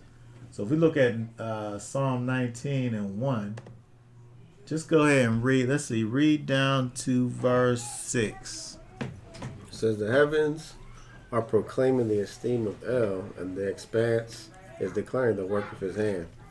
Day to day pours forth speech, and to night reveals knowledge. There is no speech, and there are no words. Their voice is not heard. Their line has gone out through all the earth, and their words to the end of the world. In them he set up a tent for the sun, and it is like a bridegroom coming out of his room. It rejoices like a strong man to run the path. It rises. Its rising is from one end of the heavens, and its circuit to the other end, and not is hidden from its heat. Okay, very good. So we're able to look at the thing that the Most High created and find out about the Most High by looking at the things that he created. And so when we think about this idea of thinking about functionality, thinking about doing the things the way that they should be done, when we look at nature itself, nature itself teaches us about the Most High. The heavens declare the glory of Elohim. Exactly. When we look at the heavens, that tells us that the Most High must be glorious. Yeah. Just from looking at, and one of the things that we see in that is his the structure of things. Yeah. How things just kind of just work together. Yeah. The things that he created. The intelligence behind it. All of that. It's just The structure involved. These things sit up here and grow, and then birds sit up here and come and eat the stuff that grows, and then they go and they might eat the seeds and fly somewhere far away and leave off the seeds somewhere far away. So that's the thing that could never have made it over there, made it there because the bird ate it and flew over there and it got planted and something grows and all that. Just from looking at all of that. But interestingly enough, the writer of this psalm over here talks about looking at nature and seeing the beauty of the Most High. And then verse 7, start reading that verse 7 right there. So the Torah of Yahweh is perfect. Oh, wait, hold on. He started talking about the Torah now? How did he just flip over to the Torah? Here, go ahead. Keep on reading. It says, bringing back the being, the witness of Yahweh is trustworthy, making wise the simple. Keep So, on reading. Just see, read down. that's deep right there. Go ahead. Talk about it. That's like you would take a simple man, the non-smart man, but all they gotta do is you can. I look at it as observing, observing these things, the creations of the Most High, and just how the order behind it can make you wise. You know what I mean? The orders of Yahweh are straight, rejoicing the heart. The command of Yahweh is clear, enlightening the eyes. The fear of Yahweh is clean, standing forever. The right rulings of Yahweh are true. They are righteous altogether. More desirable than gold, much fine gold, and sweeter than honey, and the honeycomb. Also, your servant is warned by them, and guarding them, there is a great reward. Okay, very good. So, interestingly enough, Wow, that's deep. where the Most High went from speaking about the wonders of nature, the heavens, the sun, and the sky, and the days that go by, and the circuit of the sun, and all of this, and then he switched over to start talking about the Torah, and how perfect it is. Brings back the bit. Hold on, what do that say in there? It restores the soul. That's what it's saying.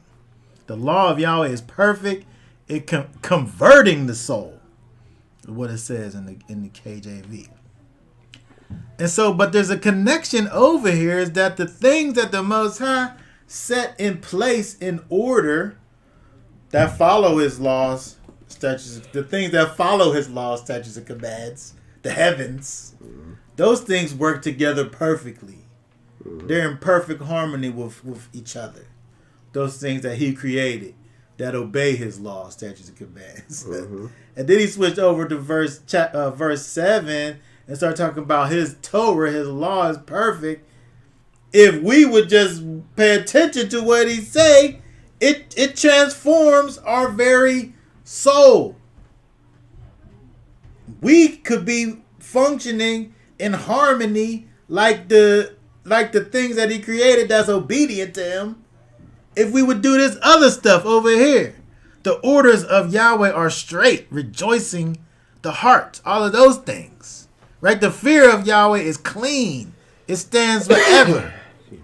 Right? He puts these things together because His law, statutes, and commands cause us to function in a way that is right. Just like His faithful servants, the sun and the moon and the stars and the winds and the things that He set into motion. Right? We could function like that if we will follow His law, statutes, and commands. But going back to Ezekiel, the priest is sitting up here saying, nah, don't do that stuff. We're going to poke holes in that. We're going to cause that thing that's perfect to be weak. We're going to profane it. Right? Because we want to be like these nations. We want to be like these unclean people over here. When the Most High said that we're clean. Let me go back over.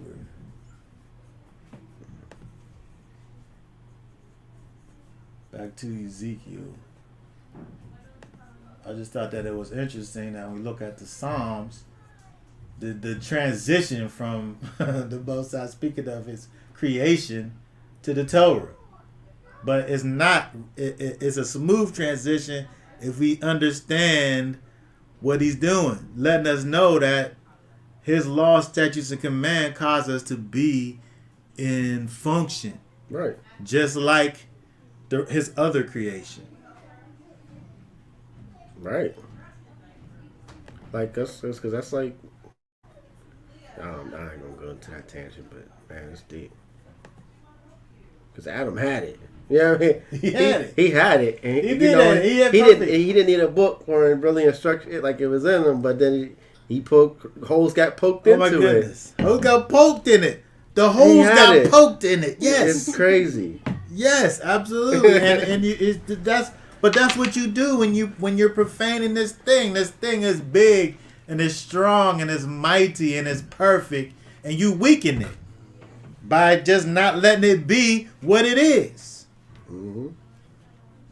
And then that's what these people is doing over here. It says that they have done violence to my Torah, to my law, and they profane my set apart matters. They have not distinguished between the set apart and the profane. That's how they did it. They didn't make no distinction. They didn't care. It don't matter. Just put that dirty stuff with the clean stuff. It don't even matter. Mm-hmm. You could be like, look at those nations, how they prosper.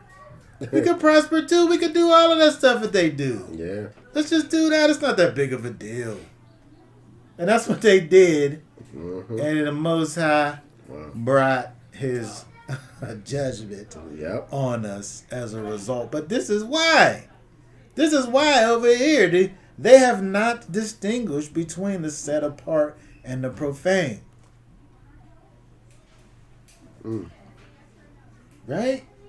Nor have you made known the difference between the clean and the unclean.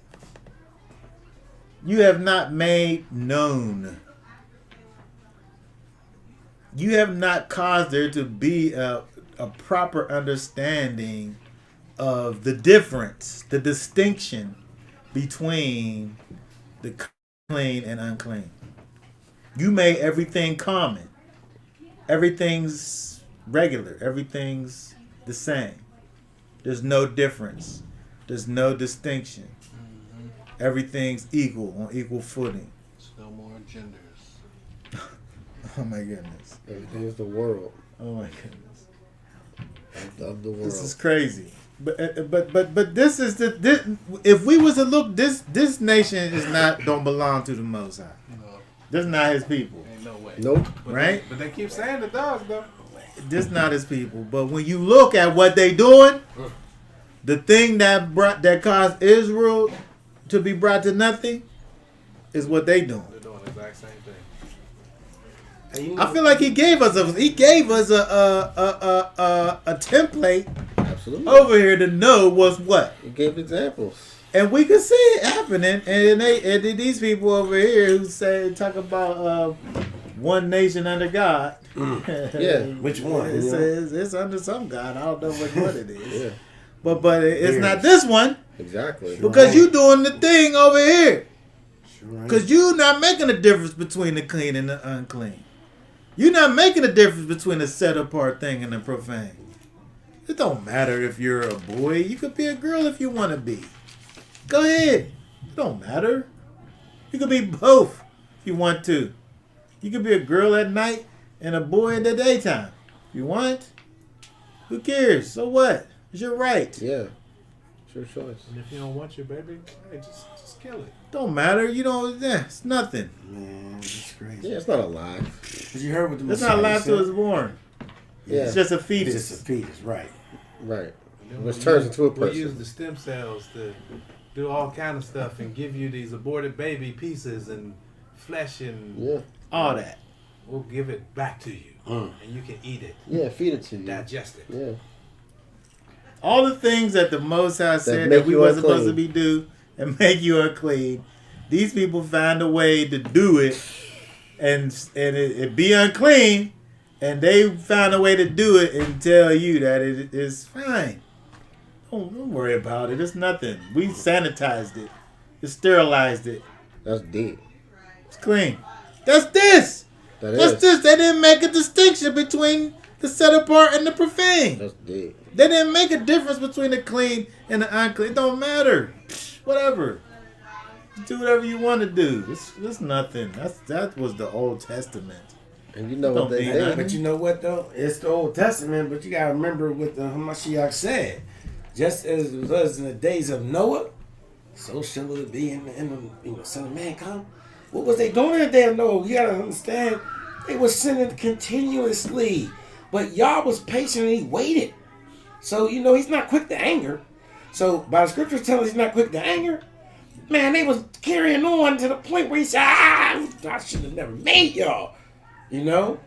But the flood came, this time come fire, and what's going on right now? Sinning continuously, transgender pushing, ushering the lawlessness, all kind of stuff is growing crazy, man. We even starting to see animals we never even seen before. All kind of crazy stuff is happening, So just so it was in the days of Noah, so will the end will be. Yeah. There's all kind of craziness going on. But we're able to look and see over here that Israel did the same thing. Israel did the same thing. I mean, it brought judgment on them and ended up causing us to be like where we at right now. Hey man, that's where judgment begins. People that wasn't the people. But when we look over here, we're able to see, what caused things that caused the Most High to have to judge His people, and things that we're able to look and add to our situation to say, if He's sitting up here saying that these people are doing violence against the Torah by profaning set apart matters and not making a distinction between the set apart and profane, then that tells me that I need to make a distinction between the set apart and the profane. Right. I need to know the difference between that which is set apart and that which is profane. It said, nor have they made known the difference between clean and unclean. So if I know it, then I'm also supposed to make it be known. And that's what they wasn't doing. They didn't know it and they wasn't making it be known. But that's telling me that I need to know it and I need to make it be known. Right. I need to cause people, that's Yada, that known over there. I need to cause people to have an intimate relationship with the difference between clean and unclean. Mm-hmm. You need to know the difference between clean and unclean so well that you don't even need to think about it. Exactly. Right. That's the point of reading scriptures anyway. You're supposed to be putting this in you, and you're supposed to clear up any holes. So you put it in, this is not going out of you. Yeah. Or when you're going amongst other people, they ain't putting holes in you to make it come out of you. Exactly. Because that's how they profaning you. They weakening your situation. Right. You got this impenetrable armor, and they sitting there while you sitting there chilling with them. Somebody back up behind you unscrewing your bolts. Mm-hmm. They unscrewing your impenetrable suit that you got on, making holes be in it. Or profaning it. We could say profaning it. Or we could say unscrewing your bolts. That word for profane means to bore a hole in, right? Or they sitting up there with one of them little silent drills and they drilling holes in your impenetrable suit so that your spirit could leak out. Yep. The thing that strengthens you becomes lessened. What you got filled with now is Yeah, it's just pouring it down your leg you going and onto the floor because you want to hang out with these people over here Right. who don't know how to distinguish between set apart and profane. right. When you're supposed to be causing yourself to have know a distinction between those things and making those things be known, and then but you doing the exact opposite of that. And they have hidden their eyes from my Sabbaths, he said. Yep. Hidden their eyes from my Sabbaths, he Yep. said.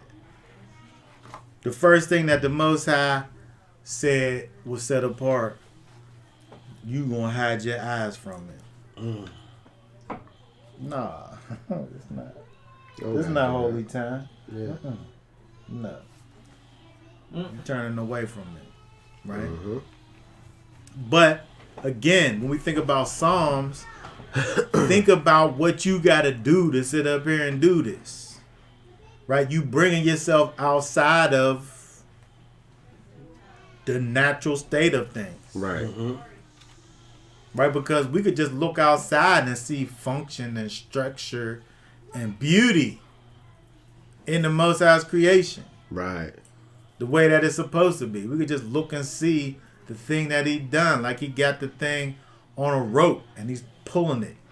He's pulling it, and it comes, the sun, it just comes up Right. and goes across the sky. We know it's gonna come up. We know when it's gonna come up. Mm-hmm. That thing be on time. Mm-hmm. Every day it be on time. You know, somebody said to me, they said, man, do what you doing, you might as well go live in a cave. That's the only way that's the only way you can do it. Wow, that's Is to deep. go live in the cave. But he's saying he's saying, but he's recognizing you how you set yourself apart, because that's just set apart. Yeah. Like you hiding away. The scripture talk about the Most High hiding you. Like in a spiritual sense, he's saying that you being hidden, that you got the strength to put it through your body, that your action is putting you away, making you set apart. Right. That's deep right there. Yeah.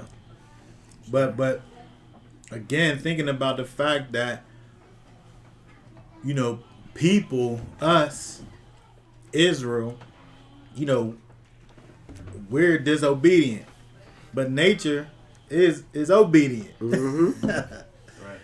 Both said, son, come on. Yep. Moon, go ahead. Yeah. And that thing be going. It be there. Yeah. It's on its own schedule. It's on the Most High schedule. Right. Time. It be there. I could look out here tonight. It's gonna be over there, Yeah. right where it's supposed to be at. Mm-hmm. Yeah. But we can't be where we supposed to be at. But he tell us where we supposed to be at. Right. He said you hide your eyes from. He gave us a schedule. These times right here, these times is holy. Set these times apart. I mean, beyond that, you're holy. Set yourself apart. Don't be like these other nations. If I look at you and you look like them, then you probably is them. Exactly. But this is he's judging these people.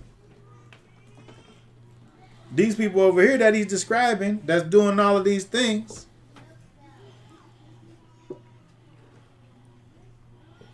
He said, I am profaned in their midst. You causing the Most High to be profane? That's when you took it too far. That's when he got to take you out. Yeah. You did all that stuff that make you look bad, and then you did it so much, you making him look bad now. You can't have that. That's why some of these pastors and preachers be getting struck down. You be hearing like the craziest stuff happen to them. Mm-hmm. Yeah. You know, it be, you know, sometimes it just be like, wow, like this person did this and that. And, Because it went too far. yeah. Just like this. He said, I am profane. Hold on, is that the same word? That better not be the same word.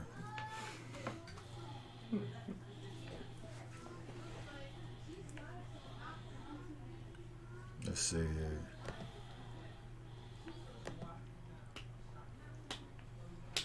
It is the same word. I am wounded in their midst.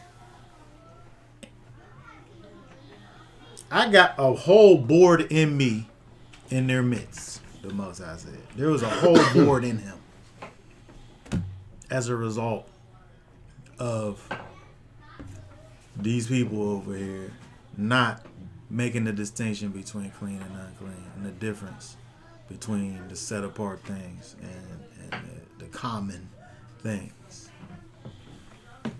And so, you know, there's something for us to learn about, and something that especially you know at these times that we entering into in terms of the Most High's times and his seasons. he we talked about the cyclical times of refreshing and turning towards the Most High, right? And cleansing, the cleansing that He provides in the things that He set forth, and so knowing that we really should really deal with these different cleansings and things, when they happen, as the scripture says, right? But now, being the time that it is, moving into the season of unleavened bread coming up, where we have to really look in our spiritual cabinets and see what kind of uncleanness done crept up in there, right? People done came over to your house and dropped some stuff off. They brought something, didn't take it with them. Mm-hmm. Right? You got to go through them cabinets and get all that stuff and put it out. Right? You was at the store and just picked up some stuff. Oh, that might look nice. And then you get it home and it's like, man, I don't want that junk. But you don't throw it away. I don't want it to waste. So I'll just stick it in the cabinet. Right. Be up there for years. It be right. But from a spiritual standpoint, though. Right. You coming in close proximity with these different spirits and whatnot, and they jumping in your spiritual pockets, and you bringing them home. Right, but you ain't never did no cleansing. You didn't wash your clothes, and then you didn't wash your flesh, so that you will be able to be clean at even. And so, when we look at these chapters over here, these principles that the Most High gives us, especially when we couple that with what we see over in Ezekiel. The fact that it's so important for us in our lives to make that distinction, to know that there is a distinction, and to make that distinction be known. Right? When we sit up here and say that we are Israel, that's more than just about your bloodline. Right? It's about a distinction between clean and unclean. It's a distinction between those things that are set apart and those things that are profaned, right? And we can't be associated with those things that are profaned, right? Because eventually we're going to be bringing down the name of the Most High by doing that. And then when that happens, judgment comes after.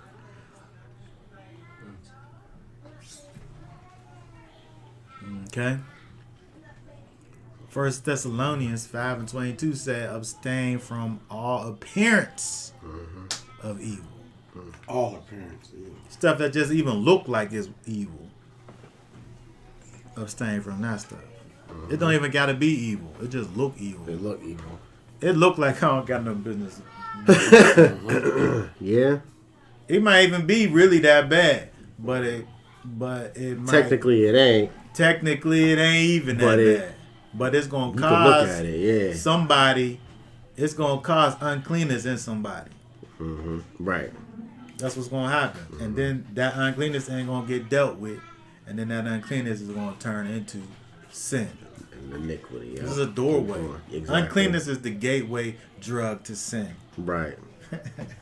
Uncleanness.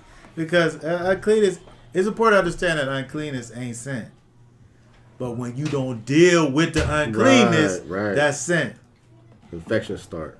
Infections, yeah. You can get bacteria on you, but if you handle it right, just wash you might not get sick. Just wash it. Just wash your hands. But when you get sick, that's when you ain't handle it exactly. the right way. Exactly. That's what we talking about. So we got to understand and look at this from a spiritual perspective. We got to, this spiritual wickedness It's a spiritual. It's some spiritual COVID-19 out here. So spiritual COVID-19. No, you know what? I say Ebola because people can Ebola. Every other person probably got bubonic, COVID from what they said. Yeah, it's bubonic plague It's some level. spiritual bubonic plague out here. Yeah, And you just gonna go around and just hang out with some. Oh, they got some bubonic over there. Bubonic plague. Pass that. yeah. I'm gonna go walk up in here. You need a spiritual. You know, this is a perfect example of just somebody just making something that's just totally wicked and just making the comment, right? Right. Bubonic. But that's the stuff that kills you, though. But we're not gonna make this bad. We're gonna make this bad thing be something that's good. Exactly. We have to be able to know and understand that the Most High makes the distinction, and we have to follow after the things that He's setting up. That's your spiritual N95 mask out here for COVID. Man, I That's the word. need one of them respirators with Yeah, the, with the things on the side. Yeah. The extra filter packs on the side. That's when you. The stronger the word you go. Matter of That's fact, how I you need get. one of them. I Hold need on the a whole second. covering with like the whole suit with an air filtration system. In that Yeah, joint. ventilator. All Yep. that, because it's so much wickedness out here. It's so much. The world is indeed. Hold on. Where's my the world is indeed a hot mess. Hotness. The Exactly. world is. And so I don't want no parts of that stuff over there. And when I do come in contact, I got to refresh myself. I got to be restored. Right? I got to make sure that I didn't bring no ticks home with me. Right. I got to have somebody look me up and down and make sure that I don't have no little ticks growing on me. That decontamination zone when they walking in between each thing. Yeah, you got. You got to have that from a spiritual perspective, Right. though, right?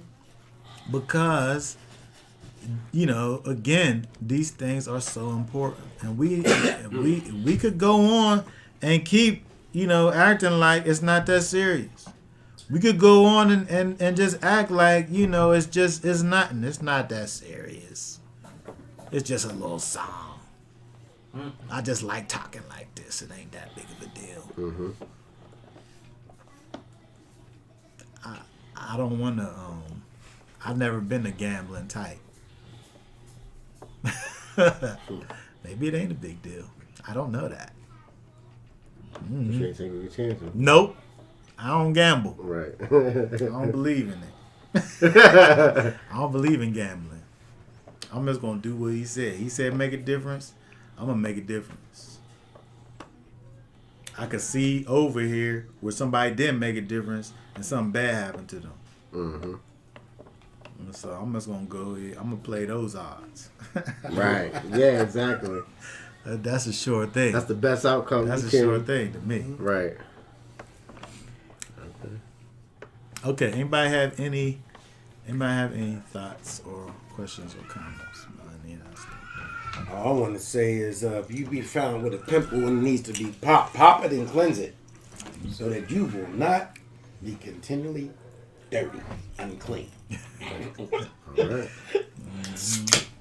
Okay, so that being said, this will be done for now. Thank everybody for Thank you. all of your additions. Make sure that you like, subscribe, share the video. Y'all willing, we'll be back on next week. Hold on. Yeah, next week will be probably. Hold on. When's this? Yeah, we'll be finishing up. I guess coming to the end of Feast of Unleavened Bread by next week. Check out our schedule video to know when we're gonna have all of our little online services. And on that note, we'll say for now, Shabbat Shalom. Shabbat shalom. Shabbat shalom. Happy Y'all Pesach. willing, we will be Coming back on next time. All right, Shabbat Shalom.